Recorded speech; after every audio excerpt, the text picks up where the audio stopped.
And since the US is imposing high trade tariffs and sanctions all over the world, it's rejigging the rules of engagement of global economic order. Trade protectionism is costing allies and the developing nations millions. Those impacted include India, China and Russia. This week, as the leaders of three countries meet at the Shanghai Cooperation Organization Summit in Bishkek, Kyrgyzstan, they are likely to raise concerns over American trade protectionism. At the SCO meet between June 13th and 14th, leaders of India, China, Russia and other member nations will pitch for a new multilateral trading system based on certain rules.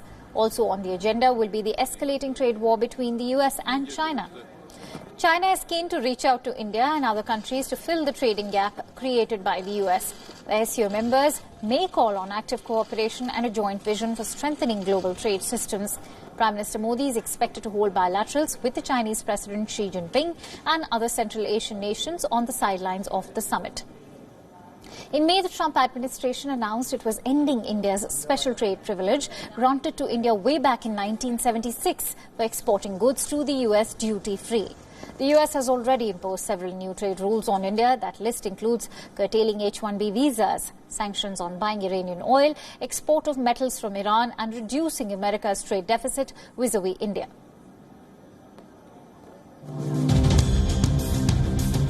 It's their first face-to-face encounter post-Pulwama. Prime Minister Modi and Imran Khan to attend the SCO meet. Will there be a bilateral meet? A pull-aside? India says no. Reiterates talks and terror can't go together. Watch our continuing coverage on WION. World is One.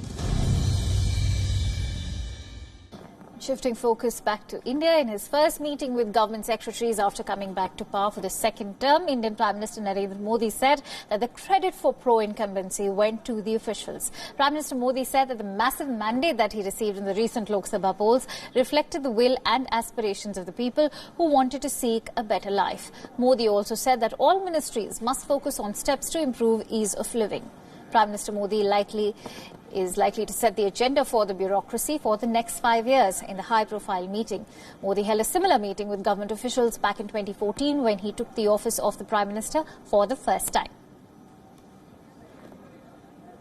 Now, according to a Press Trust of India report, Pakistan has decided to let Prime Minister Narendra Modi fly over the country while on his way to the SCO summit in Bishkek. This means that Pakistan will be making an exception to its airspace closure and will be opening its northern air routes for an Indian flight. The PTI report claims that it was India that requested Pakistan to allow Prime Minister Modi's flight into its airspace. India will be conveyed about Pakistan's decision once the procedural formalities are completed. Remember, Pakistan had fully closed its airspace on 26th of February this year after Indian Air Force carried out a surgical strike on Jaish terror camp in Balakot. Since then, Indian flights were allowed to use only 2 air routes over Pakistan. Both of these routes pass through southern Pakistan. Islamabad, however, had made an exception for former External Affairs Minister Sushma Swaraj too. Swaraj was allowed to fly through Pakistan during her SCO foreign ministers' meet in Kyrgyzstan. Indian airspace too was closed for Pakistani flights for the last 4 months. The skies were opened a day after Prime Minister Modi's swearing in. Now, Pakistan's friendly gesture does not come as a big surprise.